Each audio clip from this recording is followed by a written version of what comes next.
G'day guys, Steve Morgan here for Fishing Monthly Magazines at the National Water Sports Centre at the top of the Patterson River down here in Victoria. I'm here with Andrew Stephen.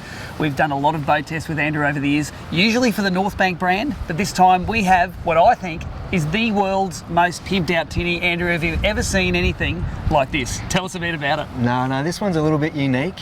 We had a customer by the name of Craig come to us on a 509 Crossfire. Yep, that's a new Stacer from last year's launch. Yeah, that's right. Yep. So, and he wanted something that was going to be a little bit versatile and cross over into water sports and fishing and everything like that. And yeah, I think we've put it together for him, and he's ticked just about every box there is available, and some. So. You betcha. Now, the base hull, it's the Stacer Crossfire 509, which is nearly like a bow rider style configuration, but has a drop-in deck so that you can turn into a casting boat. So it is water sports dash fishing crossover, and it seems that style of boat is very popular for people who want to do more than one thing on the water, isn't it? Yeah, that's right. It just suits just about every need that the customer may have. Now, it's got the 115 Merc ProXS, the 2.1 litre 4-stroke. We actually did the review for that motor here at the National Water Sports Centre, maybe a year and a half ago, and it's a great motor, isn't it? Revs high, great performing motor, and it looks the part on this boat, doesn't it? Absolutely, suits the whole style and the image of the boat, definitely. Now, this is supplied on one of the Telwater made trailers. This is one of the bent I-beam trailers,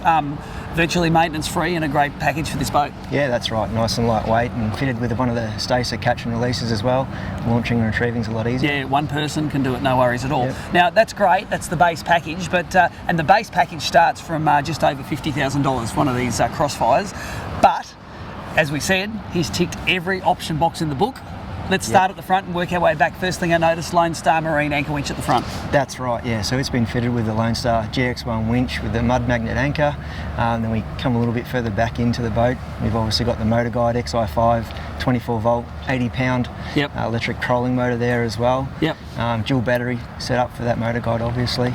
And then dual battery set up for the complete boat system as well. You betcha. Now, the other thing I like is I love the fully integrated Garmin system, which is in here. You've got the front view at the front, and you've got the Panoptix at the back. So, you're seeing what's out there live from both units. It's a quality setup, isn't it? Oh, absolutely. Like, we're talking two touchscreen units that are interfaced to each other. So if you're sitting at the helm, you can still operate the unit up at the front, and vice versa as well. You can use both transducers from the helm or from the unit up at the front as well, and all touchscreen. That's right, and the Panoptix and that live view system means that if it's happening under your boat, you don't have to be moving to see what's happening. So if you drop a lure down, you can see the lure drop.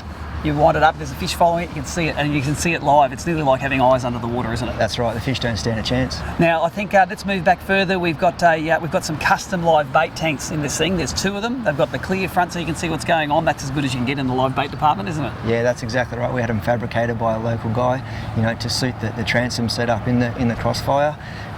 We fitted some LED lighting in there as well to illuminate the tanks if he is fishing at night. So. That's right, we call them disco lights in the front, but you've not only got those in the live bait tanks, you've got underneath the coamings, you've got some red lights, so it lights up red at night. Yep. And of course on the back here, you've got the underwater squid attracting lights, so it's ticked all the lighting options, hasn't he? Absolutely, and on top of the bimini, we've got some spotlights and a forward-facing light off the console too. So. Oh yeah, I love the headlight on the front of the console. When you're driving through a snaggy impoundment at night, that's exactly what you need. And a lot of the guys, when we're at North on the Barra Tour, have sort of aftermarket knocked together editions of those, but that looks great straight out of the packet, doesn't it? Yeah. Now, the man that bought this boat, his nickname's Hodor. He loves his music, doesn't he? And you've got a great fusion system connected to the Garmin with the Fusion Link.